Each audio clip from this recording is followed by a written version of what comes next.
As we watch this latest establishment attempt to take down the president you chose and they hate, I just wanted to start with a quick word to Chuck Todd and Joe Scarborough and Nicole Wallace and Rachel Maddow and Dean Baquet, the editor of the New York Times, and Marty Barron at the Washington Post and Jeffrey Goldberg at the Atlantic, especially Jeffrey Goldberg at the Atlantic. But frankly, every member of the crazed anti-Trump establishment state media. What are you doing? Isn't our country anxious and divided enough? Why are you making it worse? I've watched this week as you've riled up your base with hysterical conspiracy theories about a Trump coup and the end of our democracy. It's ridiculous. The president's term legally ends next January. If there's no clear winner by then, your friend Nancy Pelosi will be the president. You know that. When the president talks about not accepting the result, he's simply reserving the right to challenge dubious outcomes in the courts. Exactly what the Democrats are doing, led by this man, Mark Elias. You know that. It was Hillary who said Joe Biden shouldn't concede even if he loses. You know that. It's the Democrats' misguided push for mass mail-in voting that means we're in for election chaos. You know that. And it's Democrat lawsuits in Michigan, Wisconsin, Pennsylvania, and elsewhere that are making it worse by trying to extend deadlines. You know that too. Last week, I said that everyone with a public platform, and I included all of us at this network, has a responsibility to lower the temperature. Instead, with all this nutjob fear-mongering, you're raising the temperature to boiling point. I know you want the clicks and the likes and the retweets and the ratings. We all have those temptations. But just for the next few months, for the sake of the country, our society, our sanity, can't you resist? Impending election chaos is a huge concern. But talk about the real problem. States not being prepared, rules being made up on the fly by partisan judges.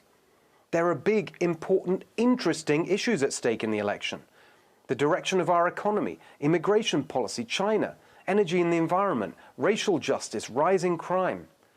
Talk about the policy choices, the things that actually affect the lives of your audience.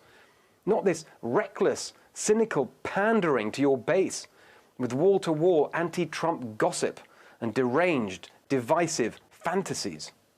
Not one person in America is affected by this tax returns hit job put together by Biden aides masquerading as journalists. But I think it will affect the election, just not the way they hope. Watching the Trump-hating crowd on CNN and MSNBC frothing at the mouth with hysteria and vitriol tonight crystallized the central argument in this election.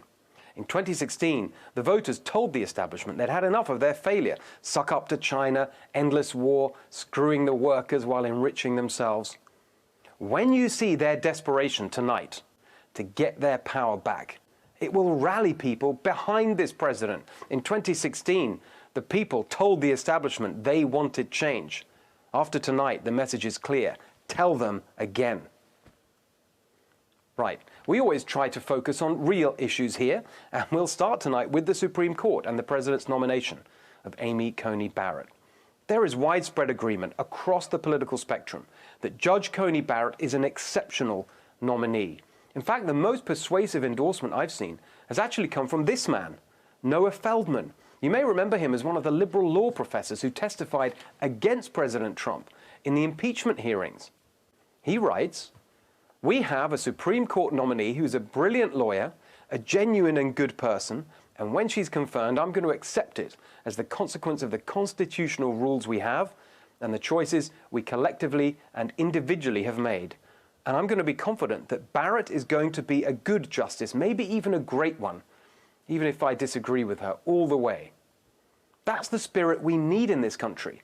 But sadly, not all Democrats are like Professor Feldman. Predictably enough, the left are already out with their politics of personal destruction. Yep, here come the smears.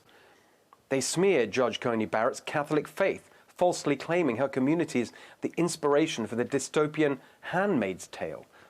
Even left-wing Vox debunked that one. They smear her record with sick claims that she is, quote, an enabler of sexual abuse who is, quote, weaponizing predators to bring down our entire system of justice. And most disgusting of all, they smear her over the 2 children she adopted from Haiti. It just shows that the left these days has no arguments, just insults. Kamala Harris doesn't even seem to understand the Constitution, judging by her ridiculous, ignorant reaction yesterday. She'd be better off trying to help her hapless running mate, Joe Biden, figure out where he stands. He's told us that the court should be decided by the election winner. Okay, so why won't he tell us anything about his actual position? Who would he nominate? Who's on his list? He said back in June he had a list of African American women. He promised to publish it. We're still waiting, Mr. Vice President. What are you hiding? And what are you hiding on packing the court?